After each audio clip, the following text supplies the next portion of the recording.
नमस्कार, lead India के इस वीडियो में आपका बहुत बहुत स्वागत है। दोस्तों, आज के इस वीडियो में मैं आपको समझाऊंगा, बताऊंगा कि कोर्ट मैरिज करने के लिए जा रहे हैं तो क्या 10th की मार्कशीट होनी ज़रूरी है। अगर 10th की मार्कशीट ना हो तो क्या कोर्ट मैरिज नहीं हो पाएगा। अगर 10th की मार्कशीट नहीं है तो उसका सब्स्टिट्यूट क्या है, किस तरीके से करेंगे कोर्ट मैरिज। एक क्विज का सवाल भी पूछूंगा, अगर आपने सही आंसर दिया तो कुछ आपको सरप्राइज गिफ्ट भी मिलेगा। तो दोस्तों देखिए, सबसे पहली बात तो यह है कि जब भी हम कोर्ट मैरिज करने के लिए जाते हैं तो डॉक्यूमेंट्स बहुत इंपॉर्टेंट होता है और डॉक्यूमेंट्स में अलग अलग चीज़ है कि रेजिडेंस प्रूफ क्या होना चाहिए। आज मैं स्पेशली जो बात कर रहा हूँ वो बर्थ प्रूफ की बात कर रहा हूँ कि बर्थ प्रूफ में कौन कौन से डॉक्यूमेंट्स होने चाहिए।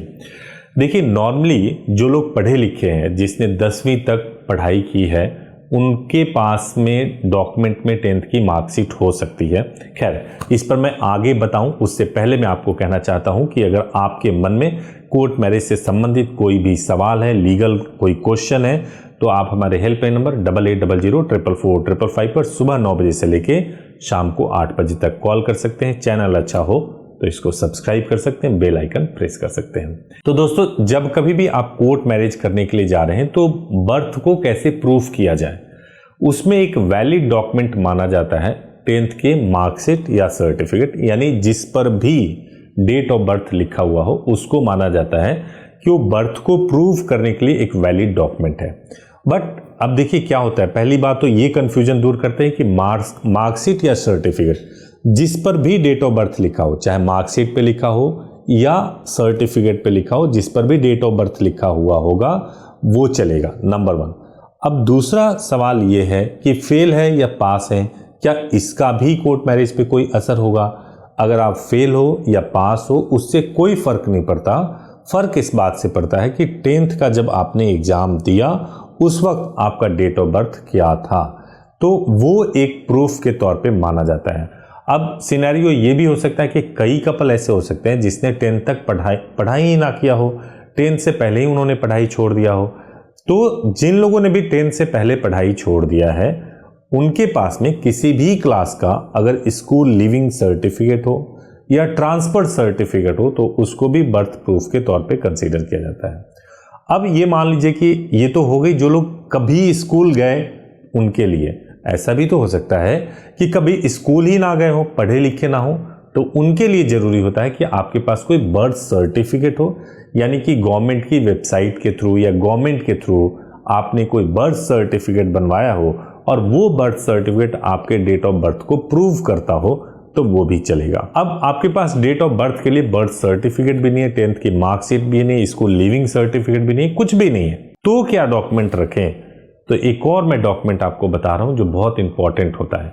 अगर आपके पास में चीफ मेडिकल ऑफिसर के द्वारा कोई सर्टिफिकेट इशू कर दिया जाए और वो सर्टिफिकेट आपके बर्थ को प्रूव करता हो कि आपकी एज हो गई है शादी के लिए, लड़कियों की एज 18 वर्ष, लड़कों की 21 वर्ष, वो भी अपने आप में यह साबित करता है कि आपकी बर्थ प्रूफ के लिए ये डॉक्यूमेंट सफिशिएंट है।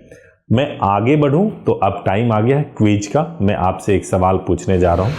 तो सवाल यह है कि अगर लड़की की एज 18 वर्ष पूरी हो चुकी है और लड़के की एज 18 वर्ष पूरी हो चुकी है लेकिन 21 वर्ष नहीं हुई है, तो क्या दोनों शादी कर सकते हैं। अगर शादी नहीं कर सकते तो क्या लिव इन रिलेशनशिप में रह सकते हैं। ऑप्शन नंबर 1 शादी कर सकते हैं, ऑप्शन नंबर 2 लिव इन में रह सकते हैं, ऑप्शन नंबर 3 लिव इन में भी नहीं रह सकते हैं, ऑप्शन नंबर 4 लिव इन में रहने के लिए रजिस्ट्रेशन करवाना पड़ेगा।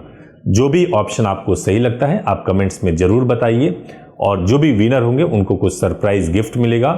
तो दोस्तों, मैं आपसे जो बात कर रहा था वो ये बात कर रहा था कि भाई आपके पास में अब ना तो 10th की मार्कशीट या सर्टिफिकेट भी नहीं है, बर्थ सर्टिफिकेट भी नहीं है, कोई स्कूल लिविंग सर्टिफिकेट भी नहीं, कुछ भी नहीं है, तो कैसे काम चलेगा। Chief medical officer certificate issue करें वो भी आप नहीं करवा पा रहे हैं, तो क्या पैन कार्ड, वोटर आईडी या पासपोर्ट से काम हो जाएगा। तो मैं आपको बताऊं कि पैन कार्ड नहीं प्रूव करता है कि आपकी डेट ऑफ बर्थ क्या है, तो पैन कार्ड को कभी भी डेट ऑफ बर्थ के लिए नहीं कंसीडर किया जाता है, उसको केवल आईडी प्रूफ के लिए कंसीडर किया जाता है। दूसरा, वोटर आईडी कार्ड को भी बहुत रिलायबल डॉक्यूमेंट नहीं माना जाता है डेट ऑफ बर्थ को प्रूव करने के लिए, पासपोर्ट के साथ में भी ऐसे ही है। तो अगर आपके पास कोई डॉक्यूमेंट नहीं है, केवल आपके पास ड्राइविंग लाइसेंस है, तो उसको भी बर्थ प्रूफ के तौर पे कंसीडर किया जा सकता है।